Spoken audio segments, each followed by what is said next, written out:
like we did on the first one. We'll put them in line.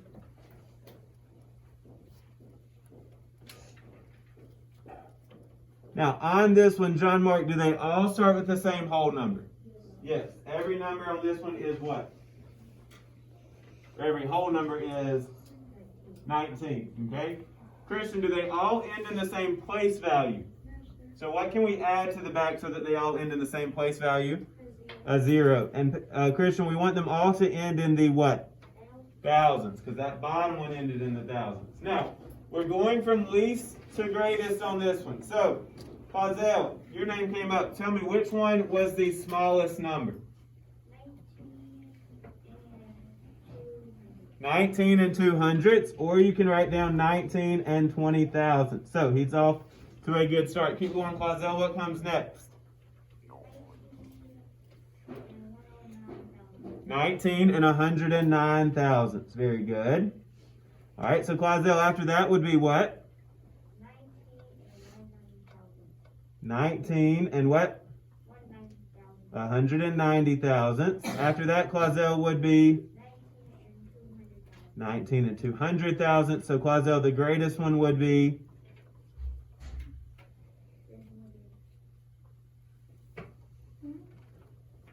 the greatest number would be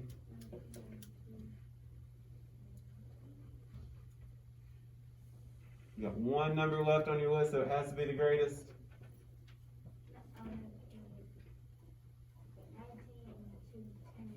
19 and 210 thousandths. Check your list and make sure it agrees with Clazel's, because his is 100% correct.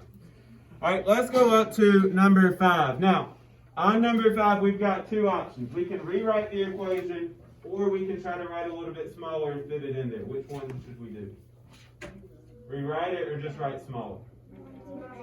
We'll try to write small. If it doesn't work today, we'll rewrite it tomorrow. So, someone raise your hand and tell me, what is the phrase that we can remember to know how to do these questions in order? Isabella? PEMDAS. So go ahead and write those 6 letters up above that. PEMDAS. So remember, that's the order that we have to do these things. Now, Demetrius, the P in PEMDAS stands for parentheses. So let's go ahead and underline everything that's in parentheses here. So 5 times 2 and 3 times 5. Now, please, 5 times 2 is 10. And then 3 times 5 is 15. Now, we're going to drop down everything that we have not used yet. So find every number and every symbol that hasn't been used, and we're going to move it straight down. Now, I am not good at drawing those braces at all, so make them look the best as you can. So now from here, someone raise your hand and tell me, what would we have to do next? Caleb?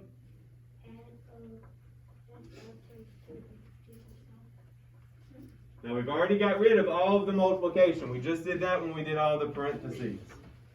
Angel, what do you think? 25 plus 10. I left a symbol out. That's why mine looks a little bit different. I left that one out. 25 plus 10. And Angel, 25 plus 10 would be 35, and then we can drop everything else down again. Okay. So now that we've got it down this far, Micaiah, what would we have to do next? 35 plus 15. Okay, I'm going to give you just a second. Figure out what 35 plus 15 would be. 50. Very good. So I'm going to come over to the side. All we have left, KJ, is 400 plus 50. So the final answer will be 450. Very good. So tomorrow, if we need extra space, we can rewrite it. If not, we can kind of fit it there.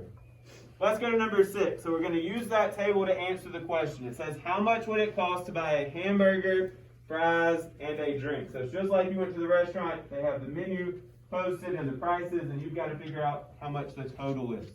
Now, Khalees, how much does the hamburger cost?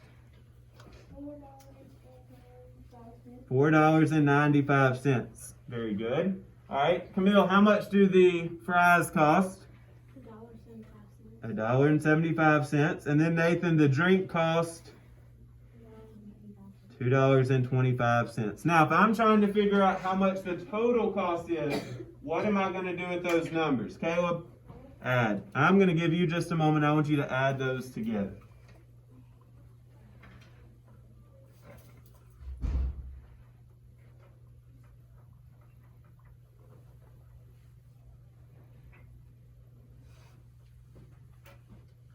All right, so DJ, 5 plus 5 plus 5 would be 15. So 5 and carry the 1. Then DJ, 1 plus 9. And 10 plus 7. And 17 plus 2 is 19. Then DJ, 4 plus 1. And 5 plus 1. And 6 plus 2 is 8. So they spent $8.95 on those 3 items. So just using that chart to find the answers on that one. On number 7, says write each decimal in word form. Now, if I see a decimal, I'm not going to use the word decimal or the word point. What word am I going to use in place of the decimal? Isabella? And. Okay? Now, Khalees, how would you say those first 2 numbers? 45. So let's go ahead and write that down. 45. Okay? So Demetrius, like Isabella said, for the decimal, we're going to write and. Okay. And then Angel, how would you say these 2 numbers together? 78.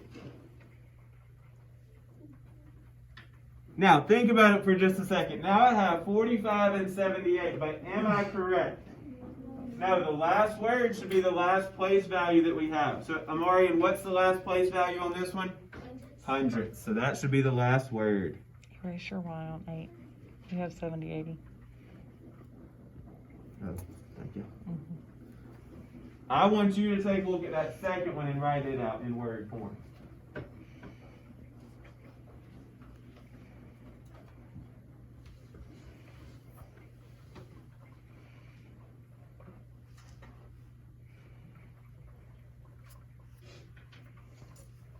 Raise your hand once you think you have it done correctly.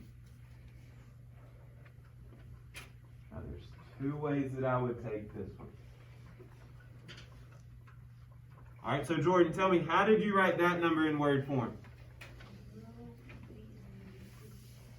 0 and 856 thousandths. Very good. What is the other way that we could do it? Did anybody do it differently? John Mark? 856,000. Very good. You can leave off the 0 and part, but you must have 856 thousandths. Either way would be just fine. Okay? Last one, number 8. So we've got to figure out what's going on that number pattern to fill in that last blank. Now, Micaiah, are those numbers getting bigger or smaller? Smaller. So down the pattern, are they adding or subtracting? They're subtracting. So let's go ahead and put a subtraction sign right there. Now, who can tell what is it getting smaller by each time? Hazel, what do you think? Not just 25, 25 hundredths. So let's write down that they are subtracting 25 hundredths. And let's make sure that that works all the way down. So 5 and 25 hundredths minus 25 hundredths would just leave us with 5. If you take another 25 hundredths away, it would be 4.75. Take 25 out, it would be 4.50. So if I take 4.50 and I take 25 hundredths out, Khalees, the final answer would be? Very good. 4 and 25 hundredths. Awesome. Any questions?